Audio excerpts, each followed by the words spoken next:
Comme chacun le sait, il n'y a jamais d'ennui sur Piers Morgan. Aujourd'hui, nous avons un débat assez animé sur toute l'opération en Iran, l'opération Fury. Jetons-y un coup d'œil. Général Kim, et à quel point serait-il précaire pour les États-Unis d'envoyer des troupes au sol? Vous savez, j'ai parlé plus tôt au vice-président Pence des parallèles ici avec l'Irak en 2002-2003, où l'envoi de troupes au sol s'est avéré historiquement être un véritable désastre.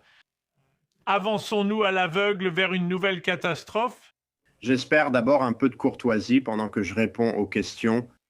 Tout d'abord, en tant que personne qui a posé le pied sur le sol irakien en 2003, je pense que personne ne souhaite que nous répétions les erreurs de cette opération. Et d'ailleurs, alors que nous attendons de voir ce qui va découler de cette situation, j'espère vraiment que le gouvernement ne compte pas sur les expatriés pour régler le problème à notre place. Je pense qu'il est important de comprendre que nous n'avons pas changé de régime et qu'il est peu probable que cela arrive. Ce que le président a dit, en d'autres termes, c'est que nous procédons à une décapitation du leadership, comme Israël l'a fait avec le Hezbollah. Et il a dit au peuple iranien, je vous ouvre la porte, c'est à vous de décider de la suite. À ce stade de l'opération, nous avons frappé près de 10 000 cibles. Nous avons encore beaucoup de travail à faire, mais au final, nous ne pouvons pas laisser cette opération dévier de sa mission initiale. Je l'ai vu, j'y ai été, je l'ai fait. Nous devons nous en tenir à l'objectif que nous poursuivons, c'est-à-dire pas d'armes nucléaires, pas de programme de missiles balistiques, quelle qu'en soit la taille, et pas de groupes intermédiaires, parce que c'était notre objectif final à la table des négociations, et les négociations ont échoué. Nous ne devrions pas changer nos objectifs simplement parce que nous utilisons la force militaire. Le but de cette force militaire est de revenir à la table des négociations et enfin obtenir ce que 3 présidents, depuis que nous avons découvert le programme nucléaire, ils ont essayé d'obtenir. Maintenant, le fait demeure qu'il est très peu probable que nous voyions cela de sitôt. Et la seule façon de ramener les Iraniens à la table des négociations dans ce but, c'est par l'utilisation ferme de la force. Et écoutez, vous demandez pourquoi maintenant. Et la réponse est très simple et légalement, une frappe préventive répond à nos conditions. Voulez-vous vraiment vous retrouver en face à cette table de négociation avec un Iran doté de l'arme nucléaire et de missiles balistiques longue portée? Il vaut mieux agir maintenant, j'ai déjà dû enterrer 7 soldats américains. Ils sont allés sur le terrain. Pourquoi cela serait-il un cliché que des soldats américains meurent pour les guerres d'Israël? En quoi est-ce un cliché? Explique-moi ça. Je ne vais pas donner de crédit à ça. Laisse-moi te lire ce que disent les médias israéliens. Donc des soldats américains ont été victimes de tirs amis au Koweït. Je ne sais pas si l'un d'eux est mort, j'espère que non. Qui fait de lui le représentant de quoi que ce soit? C'est une grande personnalité des médias israéliens. Qui dit ça à voix haute? Il parle. Sacrifier des soldats américains est acceptable, apparemment. Pourquoi est-ce un cliché de s'inquiéter pour eux pendant ces guerres sans fin? Combien de fois es-tu allé à Arlington pour rendre hommage? Je ne m'adresse pas à toi, Cornriguez, terroriste. Je parle au général. Dis-moi pourquoi. S'il vous plaît, gardez cet animal tranquille. Vous honorez l'armée des soldats américains combattants. Peut-on revenir au NWP? Puis-je donner des instructions à ce sujet, général? Pouvez-vous rappeler 3 avions de chasse américains abattus par des tirs amis lors d'un même incident? Non, et je suis sûr que ces soldats koweïtiens qui ont tiré ces coups de feu s'en souviendront toute leur vie. Heureusement, aucun des soldats, aucun des aviateurs n'a été tué. Ils sont sortis de leur appareil vivant et relativement indemnes. Nous appelons cela le brouillard de la guerre. Oui, pour être juste envers Anna Kasparian, répondez simplement. Pourquoi considérez-vous ces propos comme un cliché? Je ne vais pas lui faire l'honneur d'une réponse. Tu veux juste me salir avec des accusations absurdes, sans même expliquer pourquoi tu crois à cette diffamation. Quel est le cliché? Tu ne peux pas répondre, n'est-ce pas?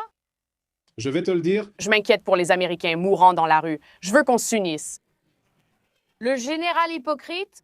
D'accord, le général. Le général a choisi de ne pas répondre. C'est son droit. Je veux passer à Glenn. Glenn, tu as attendu très patiemment. Merci.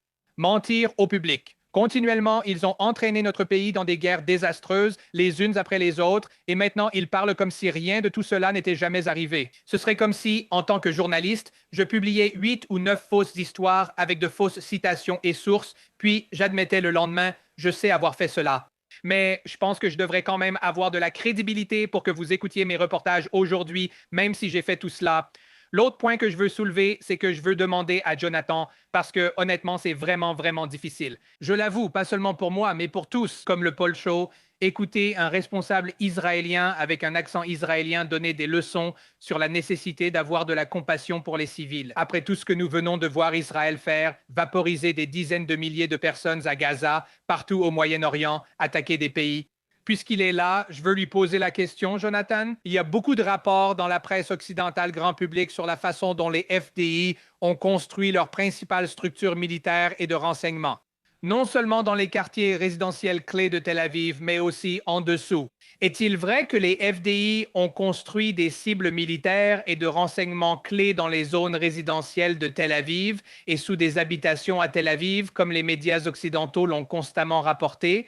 Est-ce que c'est vraiment le cas? Le quartier général des FDI, appelé la Kiria, est effectivement situé à Tel Aviv.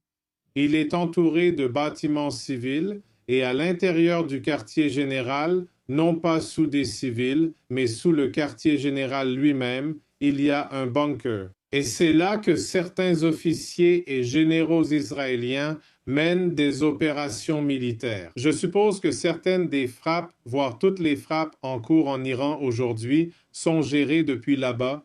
Mais il y a une très grande différence ici entre faire cela, avoir un emplacement correctement marqué et divulgué, qui est la base de Tsahal. Tout le monde sait qu'elle est là et fait ce que font nos ennemis, c'est-à-dire se cacher sous et parmi la population civile, déguisée en civils et utilisant les civils comme boucliers humains. Il n'y a pas de civils au-dessus de la base utilisés comme boucliers humains.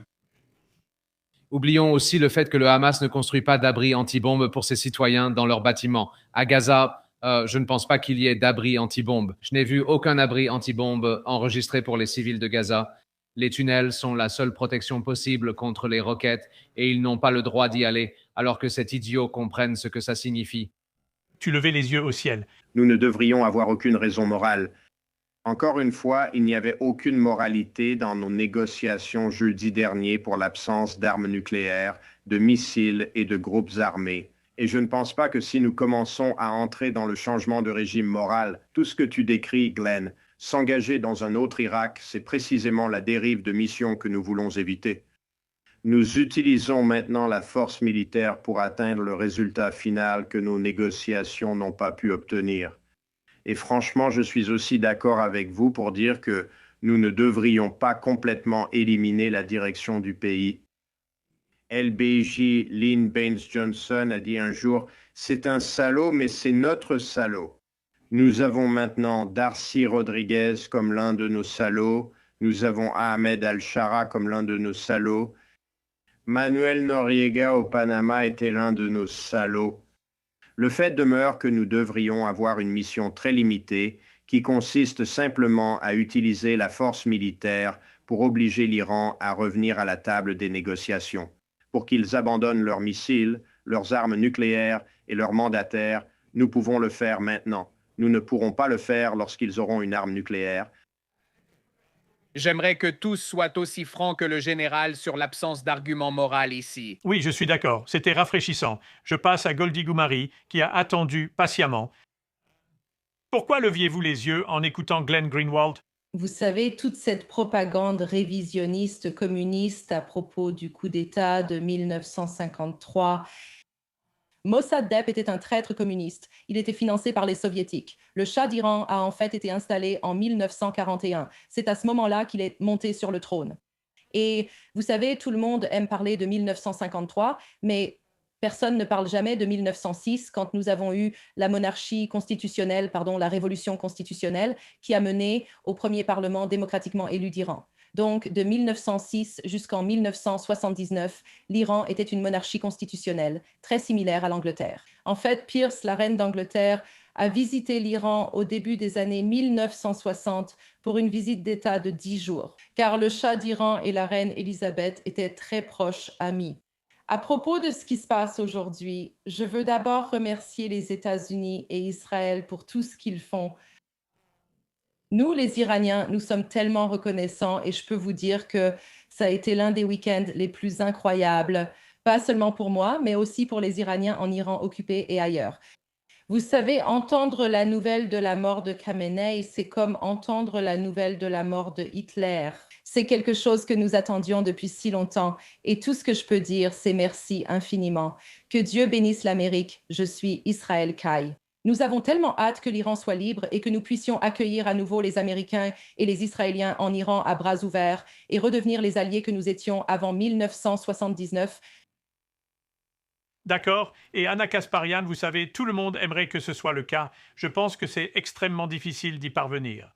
Comme nous allons probablement voir votre collègue Cenk Uygur, que vous avez mentionné au début de l'émission, il a fait un tweet dont je me souviens. J'aime beaucoup Cenk. Mais vous savez, il a qualifié l'ayatollah de courageux parce qu'il ne s'était pas agenouillé devant Israël.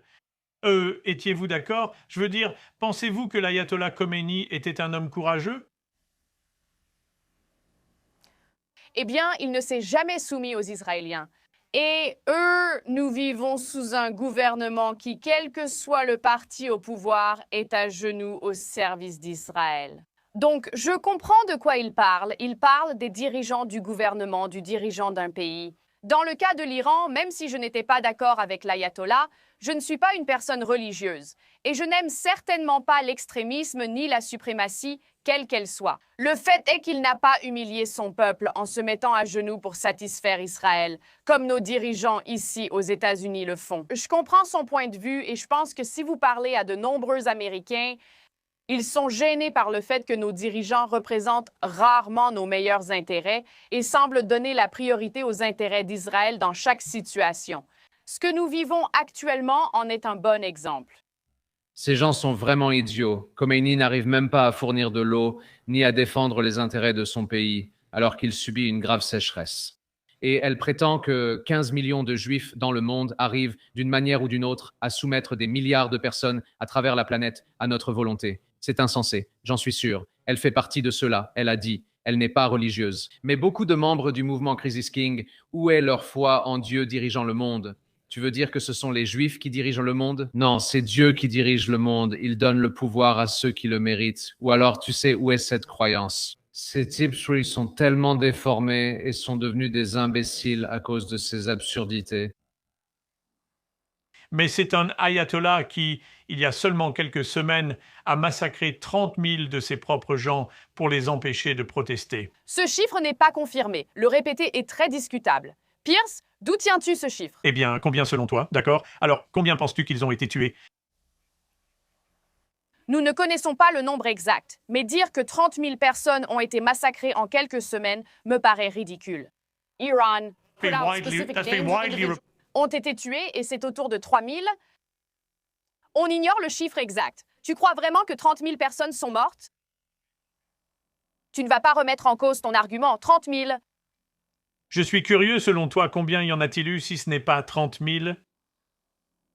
Je ne connais pas le nombre exact. Personne ne connaît le nombre exact. Tu sais, mais si tu ignores le nombre, comment sais-tu? Attends. Je suis d'accord. Attends une seconde. Je l'ai dit plusieurs fois. Attends, j'ai déjà dit plusieurs fois que tu n'étais pas d'accord ou que tu n'aimais pas. Ça ne veut pas dire ça, ça ne veut pas dire ça. Ce n'est pas vrai.